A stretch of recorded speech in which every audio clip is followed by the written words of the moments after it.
One algebraic expression series के episode number 4 में आप सभी का स्वागत है। अभी तक हमने इसके 3 एपिसोड्स किए हैं। फर्स्ट एपिसोड में हमने अलजेब्रिक एक्सप्रेशंस के कंसेप्ट के बारे में पढ़ा था, उसके बेसिक के बारे में पढ़ा था कि कैसे अलजेब्रिक एक्सप्रेशन को बनाया जाता है। सेकेंड एक्सप्रेशन में हमने पढ़ा था कि कैसे उनको ऐड किया जाता है, और थर्ड के जो हमारे पास एपिसोड था उसके अंदर हमने पढ़ा था कि कैसे हम अलजेब्रिक एक्सप्रेशंस को सब्ट्रैक्ट कर सकते हैं। ये तीनों जो एपिसोड्स हैं इनके लिंक मैंने डिस्क्रिप्शन में डाल दिए हैं। अगर आपने उनको नहीं देखा है वीडियोस को, आप वहाँ पे जाके देख सकते हैं। फोर्थ एपिसोड में हम पढ़ने वाले हैं मल्टीप्लिकेशन के बारे में कि कैसे हम अलजेब्रिक एक्सप्रेशंस को मल्टीप्लाई करते हैं।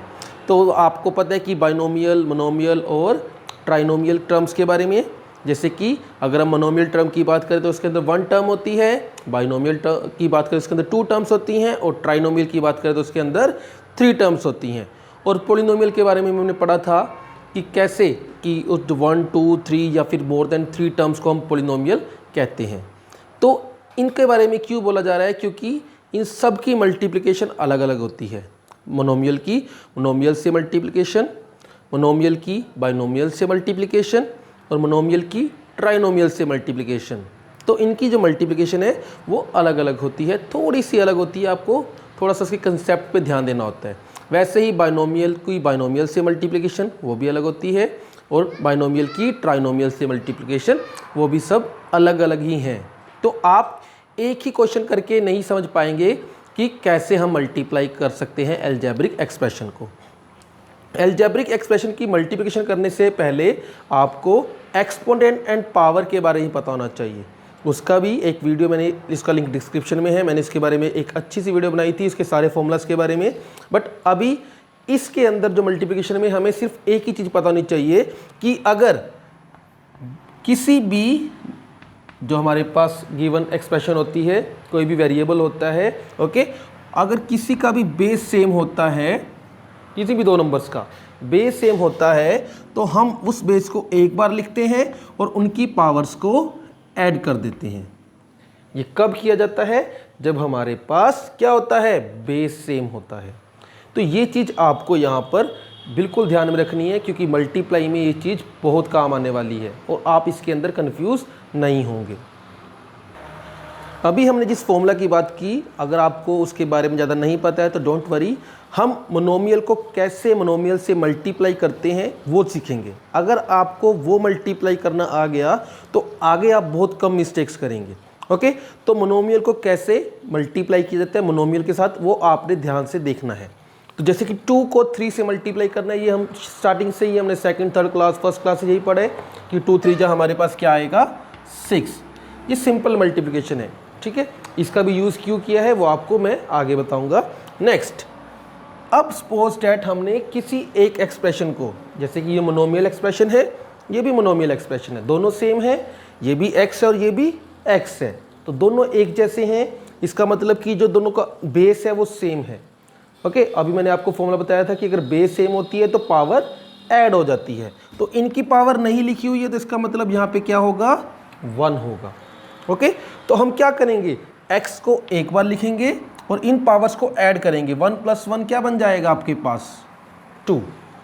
तो जब मोनोमियल से मोनोमियल्स को मल्टीप्लाई करते हैं, सपोज x मल्टीप्लाई x, तो उनकी पावर्स ऐड हो जाती हैं। तो क्या बन जाता है, x की पावर 2 मीन्स x²। ओके, तो ये चीज़ आपको ध्यान रखनी है जब आप मल्टीप्लाई करेंगे। इसी तरीके से x² को जब आप x³ से मल्टीप्लाई करेंगे तो x एज इट इज़ रहेगा, पावर्स ऐड होंगी। क्यों ऐड हो रही हैं, क्योंकि उनका बेस सेम है। तो 2 और 3 को ऐड करेंगे तो क्या आएगा आपके पास, 5। तो इसका आंसर क्या आएगा, x की पावर 5। अब आगे देखते हैं x² और y²। अब चाहे उनकी पावर अलग अलग है, ओके सॉरी, पावर सेम है बट बेस अलग अलग है, तो ये मल्टीप्लाई नहीं हो सकते हैं। इसको हम एज इट इज़ लिखेंगे, x² y²। कुछ नहीं आपने मल्टीप्लाई करना, ये एज इट इज़ ही लिखा जाएगा। ओके, इसी वे के अंदर जब आप इनको मल्टीप्लाई करेंगे, देखो xa² को a से मल्टीप्लाई करना है, क्योंकि यहाँ पे बेस किनका सेम है, a और a सेम है, तो इनकी पावर्स यहाँ कुछ नहीं तो क्या होगी, 1। तो a तो एज इट इज़ रहेगा, पावर को ऐड करो, 2 और 1 कितना बनेगा, 3। अभी यहाँ पे b भी है, तो यहाँ पे कोई पावर नहीं, तो क्या आएगी b की पावर 1, तो b एज इट इज लिखेंगे और पावर्स को ऐड करेंगे, 1 और 2 कितना आ जाएगा आपके पास 3। तो हम क्या बोलेंगे कि जब हमने a स्क्वायर और b को मल्टीप्लाई किया a और b स्क्वायर से, हमारे पास आंसर क्या आएगा a क्यूब b क्यूब। तो इस वे के अंदर आपने मल्टीप्लाई करना है। इतने क्वेश्चंस इसलिए कर रहे हैं मोनोमियल के, ताकि आपके जो डाउट्स हैं वो क्लियर हो जाएं। ओके, क्योंकि आगे सभी के अंदर मल्टीप्लाई ऐसी होनी है, बस थोड़े से कंसेप्ट थोड़े से अलग होते रहेंगे जब बाइनोमियल ट्राइनोमियल आ जाएगा। बाकी जब आप मल्टीप्लाई करोगे तो मेथड सेम फॉलो होगा। तो इसलिए आपको मोनोमियल से मोनोमियल को मल्टीप्लाई करना बहुत अच्छे से आना चाहिए। ओके, आपकी सारी चीज़ें क्लियर होनी चाहिए। नेक्स्ट पे आते हैं। अब देखो हमारे पास नंबर्स भी आ गए हैं, यहाँ पे कहीं पे भी नंबर्स नहीं थे, अब हमारे पास नंबर्स भी आ गए हैं। तो पहले नंबर्स को मल्टीप्लाई करना है, जैसे कि 2 और 5 आ चुका है, तो 2 और 5 को मल्टीप्लाई करेंगे तो क्या आएगा 10। अब एक्स स्क्वायर और एक्स दोनों है हमारे पास, तो एक्स स्क्वायर है और यहाँ पे एक्स की पावर क्या है 1, तो कितना बन जाएगा एक्स क्यूब। y के साथ कोई भी नहीं है, y अकेला है, तो y एज इट इज लिखा जाएगा, आप छोड़ नहीं सकते उसको। तो इसका आंसर क्या आएगा 10x क्यूब y। तो इस वे के अंदर आप मोनोमियल को मोनोमियल से मल्टीप्लाई करेंगे। अगर आपको मोनोमियल से मल्टीप्लाई करना नहीं आएगा तो आप हमेशा क्वेश्चंस के अंदर कुछ ना कुछ गड़बड़ करके आएंगे। ओके, तो मोनोमियल को मोनोमियल से कैसे मल्टीप्लाई करना है वो कंसेप्ट आपने बहुत अच्छे तरीके से करना है, आपको उसके क्वेश्चंस की ज़्यादा प्रैक्टिस करनी है। अब आते हैं कि मोनोमियल को अगर बाइनोमियल से मल्टीप्लाई करना है तब क्या करेंगे। तो अब आते हैं कि कैसे एक मोनोमियल को बाइनोमियल से मल्टीप्लाई किया जाता है। इसके लिए आपको एक प्रॉपर्टी का पता होना चाहिए, जो प्रॉपर्टी हम इंटीजर्स वाले चैप्टर्स में पढ़ते हैं, जिसका नाम है डिस्ट्रीब्यूटिव प्रॉपर्टी। वो प्रॉपर्टी हमें क्या बताती है कि अगर हमें a को मल्टीप्लाई करना है b प्लस c से, वो भी ब्रैकेट के अंदर है, a बाहर मल्टीप्लाई में है, b प्लस c ब्रैकेट में है, तो कैसे मल्टीप्लाई किया जाएगा। हम पहले a को मल्टीप्लाई करेंगे किसके साथ, b के साथ, फिर जो ये साइन है इसको एज इट इज लिखा जाएगा, और a को फिर किससे मल्टीप्लाई करेंगे c से। ओके, तो a multiply b plus a multiply c, इसका मतलब क्या हुआ कि जो ब्रैकेट के बाहर है वो ब्रैकेट के अंदर जो नंबर्स हमारे पास अवेलेबल हैं उन दोनों से मल्टीप्लाई होगा। ओके, तो इसी वे के अंदर हमने मोनोमियल को बाइनोमियल से मल्टीप्लाई करना है। कैसे, देखो हमारे पास x है और यहाँ पे भी x प्लस वाई है, तो ये हमारे पास मोनोमियल टर्म है और ये हमारे पास बाइनोमियल टर्म है, तो इनको मल्टीप्लाई करते हैं।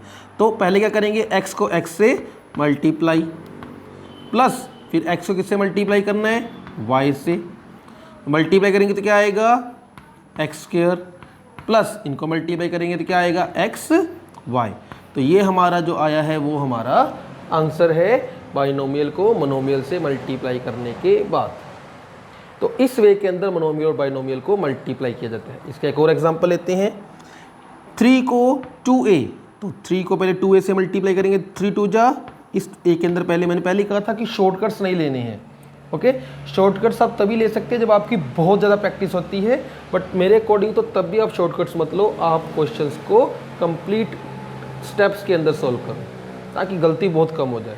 ओके, तो 3 मल्टीप्लाई 2a प्लस, इसी तरीके 3 को किससे मल्टीप्लाई करना है 4b से। तो देखो अब ये अगेन मोनोमियल को मोनोमियल से, मोनोमियल को मोनोमियल से, इस वे के अंदर क्वेश्चन बन गया। तो अब मल्टीप्लाई करना और इजी है, 3 2 जा 6, साथ में a, प्लस 3 4 जा 12, साथ में b। क्योंकि ये अनलाइक टर्म्स है तो अब ये ऐड नहीं हो सकती, आप इसको ऐसे नहीं लिख सकते 18ab। क्यों, क्योंकि टर्म्स क्या हैं अनलाइक हैं, तो ये आपका रॉन्ग होगा, ये आपका आंसर नहीं आ सकता। तो इस वे के अंदर आप इस क्वेश्चन को यहीं पे छोड़ देंगे, यही हमारा आंसर है। ओके, तो आपने जब आप मल्टीप्लाई करेंगे तो इनका ध्यान रखना है। तो इस वे के अंदर हम किसी भी मोनोमियल को बाइनोमियल से मल्टीप्लाई करते हैं। हम लास्ट एग्जांपल एक और लेंगे मोनोमियल और बाइनोमियल का। ओके, देन हम बाइनोमियल टू बाइनोमियल की तरफ चलेंगे। ओके, सपोज दैट आपने ए बी को मल्टीप्लाई करना है ए स्क्वायर प्लस बी स्क्वायर से। तो मैंने पहले ही कहा कोई शॉर्टकट नहीं, सिर्फ मेथड फॉलो करेंगे। जैसे कि ए बी किससे मल्टीप्लाई होगा, ए स्क्वायर से, प्लस ए बी अगेन किससे मल्टीप्लाई होगा, बी स्क्वायर से। अब हमें मल्टीप्लाई करना इजी है, जैसे कि a की पावर 1 है तो a की पावर 1 है, यहाँ पे 2 है तो क्या आ जाएगा a की पावर 3 और b एज इट इज़ लिखा जाएगा। प्लस इसी वे के अंदर a तो अकेला था तो a as it is, b की पावर 1 है, b की पावर 2 है तो क्या बन जाएगा, b की पावर 3। तो यहाँ पे भी अब सेम नहीं है, ये अनलाइक टर्म्स हैं, आपको पता होना चाहिए लाइक और अनलाइक टर्म्स का। यहाँ पे a की पावर 3 है और यहाँ पे a की पावर कुछ नहीं है तो मतलब 1 होगी, तो अनलाइक टर्म्स बन चुकी हैं, तो इसलिए अब आगे ऐड नहीं होगा, ये क्वेश्चन यहीं पे फिनिश हो जाएगा। तो इस तरीके से आप किसी भी मोनोमियल को बाइनोमियल से मल्टीप्लाई कर सकते हैं।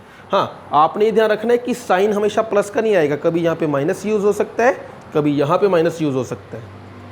ओके, तो उस वे के साथ ही आप अपने क्वेश्चंस को कंप्लीट करेंगे। माइनस वाला भी आपको करके दिखा देते हैं क्वेश्चन, जैसे कि सपोज दैट आपको दिया गया है कि 2 एक्स मल्टीप्लाई करना है आपको माइनस एक्स स्क्वायर से प्लस एक्स क्यूब से,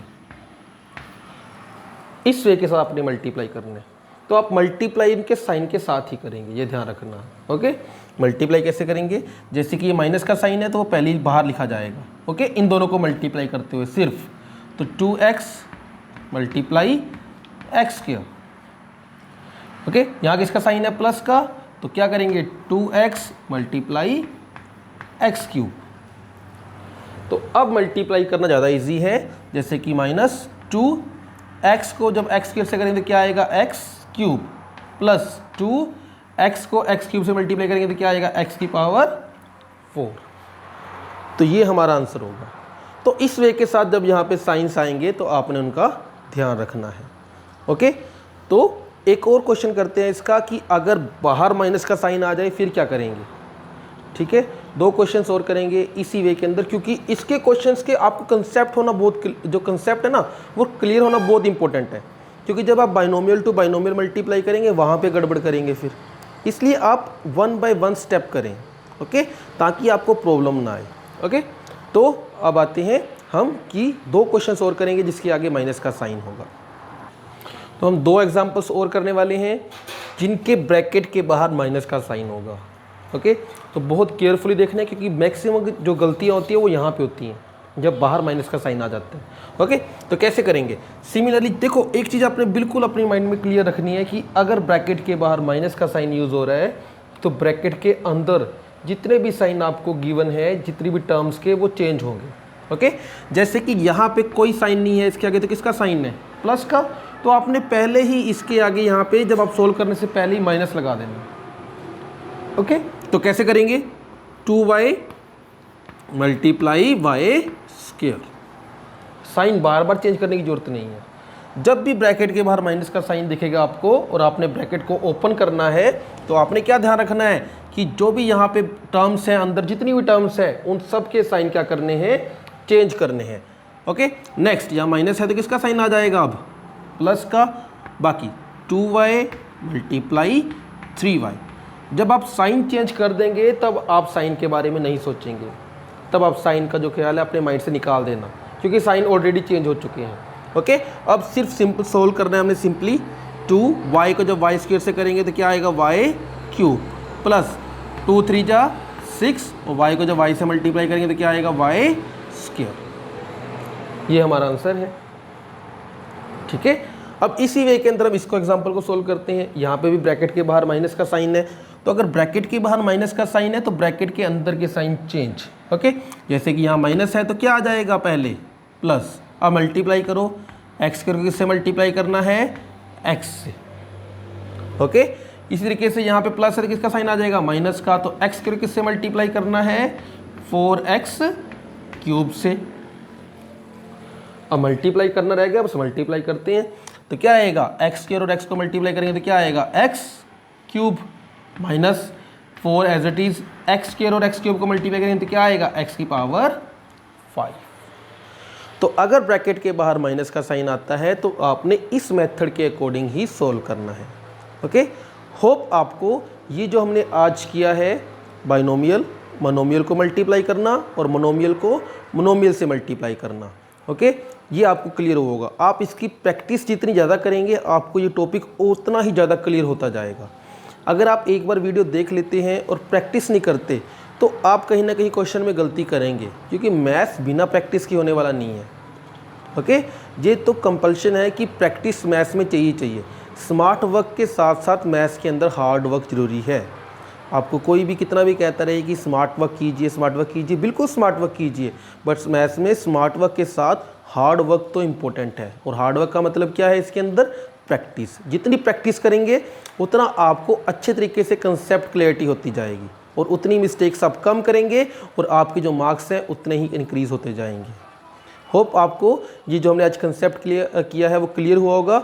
इसका मैं पार्ट 2 है वो लेके आएंगे। उस पार्ट 2 के अंदर हम कैसे बाइनोमियल को बाइनोमियल से मल्टीप्लाई करना है, ओके, और बाइनोमियल को ट्राइनोमियल से मल्टीप्लाई करना है वो करेंगे। ओके, मिलते हैं नेक्स्ट पार्ट में।